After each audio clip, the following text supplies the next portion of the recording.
We are honored on Career Path Intelligence to be speaking to Christine Williams, who is today Charter Director, rose to the ranks of VP of Scotiabank in Canada. Just to say thank you, Christine, for making the time to talk to our audience and share some of the gems and experiences of your life with many of the young people who are looking for career paths that are rewarding and hopefully to build a career as successful as yours. So welcome and thank you for being here. Thank you, Tash. It's great to be here and absolutely share some of that journey, some of my journey through coming from a Caribbean country to Canada. I want to also thank Harris for giving me the opportunity to meet with you and to absolutely share this unconventional path that I took. And this is Harris Rosen, one of the founders of Career Path Intelligence, that has connected us to be able to share your story today. Now, I've gone all the way to the retirement and the charter director position, but your beginnings were not in Canada. And in fact, if we go all the way back, you started in the Caribbean. Perhaps you can share some of that early story with us and how you found your way into Canada. Well, my early story, I will say, began when my parents, my mother lost her husband. I lost my dad at a very young age, at 16. And with the understanding that I felt at that time that I had to be supportive of my mother. Now although she worked inside the home as a self-employed entrepreneur in a way, I realized that I had to step up. My two sisters were 5 years younger than I was, each 5 years apart. So I applied for a position at the Canadian operation of a Canadian bank, the Caribbean operation of a Canadian bank, and applied as a teller, a full-time teller at that time. You know, when I walked into the job, there were women, but they were never sitting in management positions. There were administrative clerks, there were tellers like myself. And I realized that although I was sitting in that position as a customer representative, I saw the need for women to move up. And I took that opportunity and I progressed through the organization to that of an assistant manager, and within 7 years, and then I got married and then immigrated to Canada. And how old were you then? I was at the beginning, I was 15 years of age, and then I left at 21, 22. Wow. So starting out at 15, 16 years old on your career path, yes, moving all the way up into a managerial position, and then you make the move to Canada. What was your early Canadian experience like? Well, that was interesting. You know, at the time, as many immigrants will tell you, that you do not have Canadian experience, quote unquote. That was really code for a lot of things. And I realized that I had to restart that journey. And I did so, taking into account the reality of the situation I was in. I restarted my education by going through courses. You might want to call them micro-credentials in this day and age, taking courses through Trent University. And that led me up to being, to achieving the Fellow of Institute of Canadian Bankers. Now, I mean, we've spoken before, and it was quite amazing for me to hear the full list of credentials that you've managed to amass. maybe talk us through some of what those credentials were, why you thought it was, why were you so driven? I mean, this is an impressive list. Why were you so driven, and how did you do that? Well, I was driven because, again, I wanted to achieve a leadership position in a Canadian corporation. And having the will and determination to do so. It's fascinating that the courses that I took were focused on leadership. You know, I talked about the, or I might reference the various specific courses, financial planning courses, and you know, negotiation, for example, through the Faculty of Law at the University of Windsor. And throughout that, those courses, you know, the leadership courses through the Ivey School of Business, and all of that was foundational for me to be able to step into a leadership role. Now, how would you do this? How would you structure this? I mean, I'm trying to put together this Christine recipe book on how you go from really junior positions in an untransformed industry as a woman of color with an accent that is very exotic. And there's a recipe book here. There's some amazing things that you put together to allow you at one point to manage 25 branches, which is a huge responsibility. So what was that action plan that you would build from each year to get you to this point? Well, it's interesting. I think on an annual basis, you know, there is the normal structure in the corporation around personal development, but it was development around all the things that you needed to do within the corporation. I found that I would take that same structure and create my own personal developmental plan. I would document for me where I wanted to see myself within the next year. It might have been easier to just accept the standard formalized program that was offered, but I realized that I needed a lot more. I needed to have a balanced sort of lifestyle, one that isn't just focused on a career within an organization.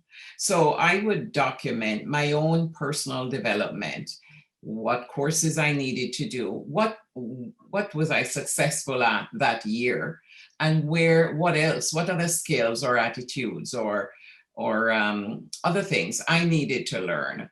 And that's the reason why I did my own plan. You know, I did a visioning board, for example, that saw me look at women who had achieved their talent at the top of their goals.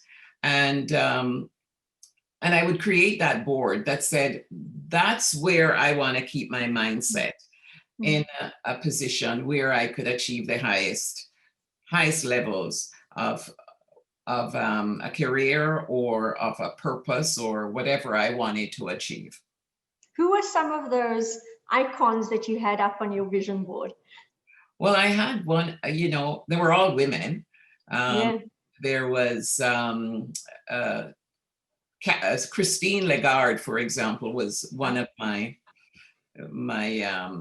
women that I pasted on that board. And there was a Commander Smith who was a very, I think she's the first Jamaican who commanded a U.S. Navy, a U.S. Navy ship. So that's an interesting one. Those are some of my talent there that I looked up to.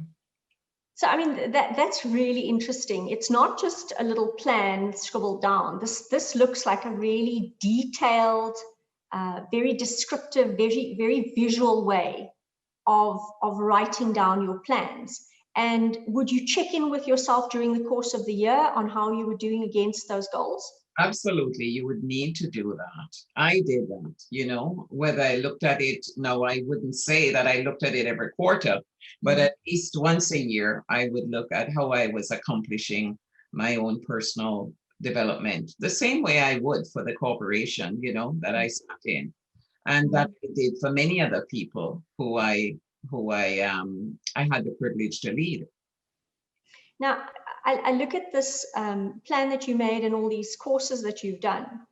For young women moving up through the ranks today, would you say we're quite spoilt in terms of being able to select what we want to study and how we want to do that? Would I? Would you say that we're quite spoiled for choice in terms of the range of things we have available to us today? No, I don't think we're spoiled. I think we have a fascinating. I wish I were growing up in this age. I think we have a whole lot of things that we can focus on. You see a lot of talent. Women have the opportunity. There's a lot more focus on women and young girls globally. So I think it's an amazing opportunity. It takes the will. It takes the desire to spend the time on yourself.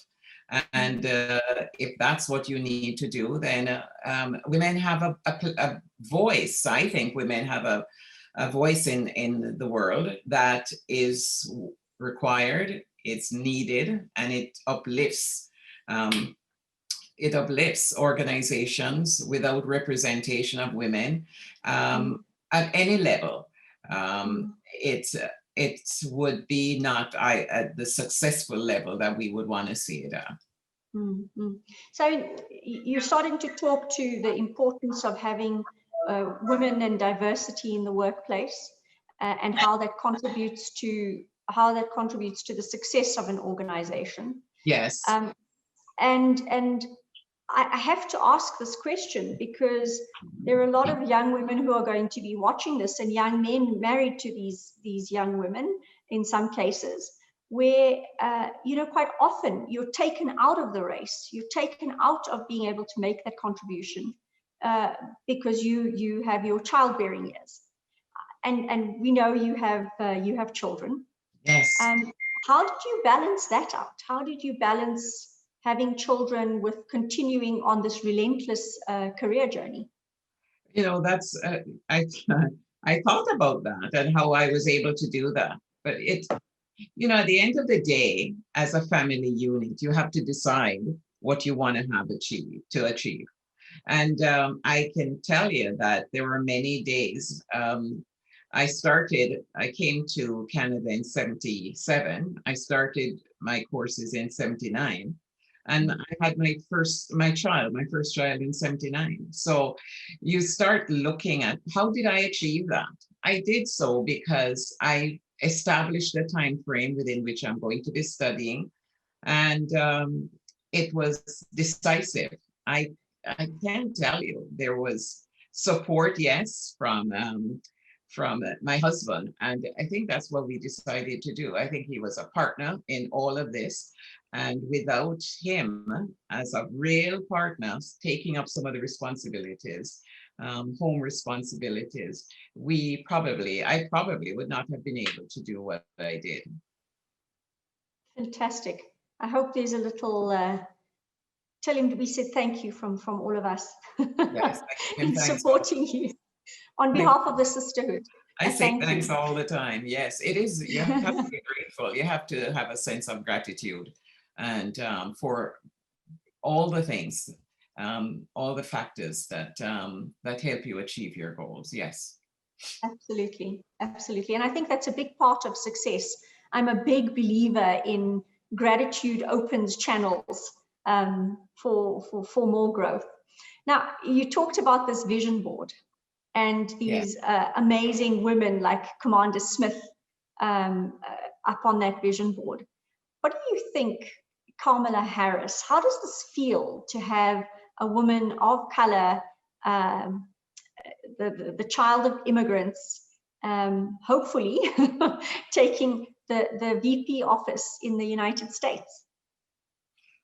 I feel this is a fantastic opportunity for the world. It is a momentous and a very historical occasion for Vice President elect Kamala Harris. She is, I think she's going to be standing on the shoulders of many women who have set out to achieve their goals in the past. And now she has achieved one of the highest offices in the land. I think she will be very successful. I see a lot of determination in her, and the support that she will get to achieve what is required is going to be phenomenal. Absolutely. And I mean, there's so much statistical evidence now that having diversity in the workplace, particularly having females on teams, really translate to high performing teams. So let's hope that does the same in the White House. In government, yes. I think it happens. There is research that speaks to having a lot more profitability, innovation, creativity when women are represented on corporate boards. And it has been slow in the past for women of color to achieve some of these positions. However, I call it a glacial kind of movement towards that. However, this is from a standpoint of a business proposal. It's so important because it is profitable, and for business, cost of capital is less when representation is there, and equity, diversity and inclusion is evident in any corporation. Absolutely. And I think, when we have these conversations with women like yourself, the audience isn't just young women to take inspiration from putting together this recipe book themselves, but also to make the point to men listening that this is not a charity or the right thing to do, that there is real economic benefit from having diversity and having women in the workplace and building teams that are representative. Now, what's quite interesting is your journey is I mean, I imagine very full days in your life, and yet there's a part of your journey we haven't even touched on yet, which is the charitable work that you've done. Maybe you want to talk to the sense of purpose that drove you into, in addition to a very busy schedule, your career, managing 25 branches, your children, but you don't stop there. Well, Tash, eventually there comes a point in your life when, yes, you have a career, but you need to also have a deeper sense of purpose beyond yourself. And accomplishing a career goal with passion is one that is very rewarding. However, I wanted to achieve something else. And that's the reason why, from a broader community standpoint, I supported or I participated in a social services organization. That organization supported youth and with culturally sensitive purpose. Now, being the vice chair at the time, I started out as chair of the HR committee, and then I became the chair of the organization. And I realized that there was so much more that I needed to know. And I went looking for it. I took a course, not-for-profit governance essentials course through the Rotman School of Business and the ICD, Institute of Corporate Directors. Having done that, I realized there was so much more. In fact, again, I will repeat, I did not see myself around the corporate table. And the decisions that are made there are critical to every woman or woman of color. And so I decided to continue that.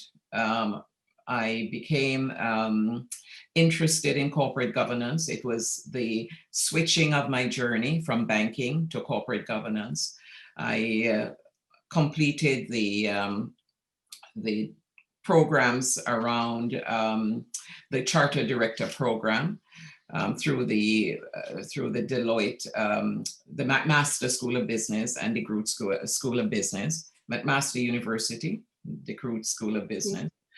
And then I followed up with not only the Charter Director course, but the Human Resource and Compensation certification and the Audit Committee certification. I realized that going through those courses were just I love learning, and I realized that this was just fascinating stuff for me to move on to my other side of that journey of life. I mean, this is quite something, because you never saw anyone representing you in the C-suite on these important forums and tables, directors' tables, and you decided you needed to be there. But you didn't just want to be there. You wanted to be there with an armory of knowledge, because this is a real sort of library of programs that you've been through. Is this something that drives you, that it's not just enough to be there and do, that you have to be there and do and have impact, and is there a perfectionist streak in you? Could be, but I dare say that I wanted to contribute, and I don't want to be a token person. I want to be able to contribute at the highest level. And in doing so, I wanted to ensure that any barriers that were there were eliminated, and that I could absolutely be able to say at the end of the day that I helped create a program for women in this company, or I helped to do whatever that moves the dial on representation or of women of color, people of color, or help the organization achieve its goals. And what I'm hearing, there seems to be a theme in this. This is not about you. A lot of what you're describing is you took the chairperson of the charitable organization that helps young people because you needed a sense of purpose, and you wanted to use your skills and experience towards purpose. You did all of this work to be able to become a director and serve on boards, because you saw the need for women like you to be represented at these levels. Is this a big driver for you, that your purpose is beyond and outside of yourself? Absolutely. I think I believe that it's not about me, it's about the us, not the I, but the us. And I think that in my role at Scotiabank, when I led a team of 25 people, managers, and 450 staff, about that, I was always looking out for how successful the team can become. And this is, again, probably part of my upbringing that I haven't figured out just yet. But I think you get a lot, it's more rewarding, and you feel a lot better when you contribute. And that is one way of doing it, or the way I did it anyway. Which is inspirational, because some of the themes for me that have come through are, you've had a mindset of lifelong learning. If I just look at this interview, at every phase in your career and your growth, it's been supported by learning how to do this best, and really earning that position through knowledge and the experience, of course, that came along with you. And the second big theme that I've learned from you, and I love these interviews and being allowed to learn from amazing people like you. The second is greatness is achieved when you look beyond yourself. Yes. Would you agree that those are two things that you live by? Yes, I do. Tash, it's when you have achieved, when you can look back, when you can reflect as a leader on what you have achieved and realize that it's about others, not just yourself. You can look back, you can see women who you have mentored succeed and succeed at high levels. When you look at associates who you've been able to assist in coaching them and seeing how successful they become, you feel a lot of success as a result. And so I found that at the end of the day, I want to be able to say that I want to be able to look back and be very reflective in terms of the level of happiness that I achieved. It was within me and not externally motivated. Oh, that's a beautiful way to end this, is whatever you do, that internal happiness, that compass that you follow really is important. I certainly believe that people watching this are going to add to the many people that you've influenced. And I certainly hope that, well, I've put together my recipe book and I've taken some of the ingredients from what you've said. And I hope the people listening have been able to find some inspiration. And I'm off to do my vision board. Wonderful. Well, thank you, Tash. It was great chatting with you. And I absolutely, I'm hopeful that when the students or whoever listens to this, that they can see something within themselves that they can pull out, draw out, and be absolutely committed to what they want to achieve without hesitation, and absolutely realizing that the world is open to them and everything that they need to achieve. Wonderful. I think I'm going to download your picture and it's going up on my vision board. I'm sure with the rest of the listeners too. Thank you, Christine. Have a beautiful day. Thank you, Tash. Career Path Intelligence thanks you for this wonderful interview. Goodbye. Thank you.